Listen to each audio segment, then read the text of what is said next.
I am sit down. आई गया भैया, आई गयो। आई गया खलिया बैठा रहना, चली घूम आई का यार। तू तो इंग्लिश का तैयारी वारी कर। हाँ यार, तू तो हम तो सुने ना अमेरिका गई रहो पढ़ाई। हाँ पढ़कर आई फाइनल होएगा। चलिए हम एक ही बता देते हो।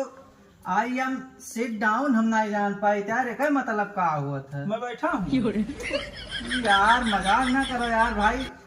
अरे यार ये देखो लिखा है कि नहीं, आई एम सिट डाउन। मैं बैठा हूँ भाई।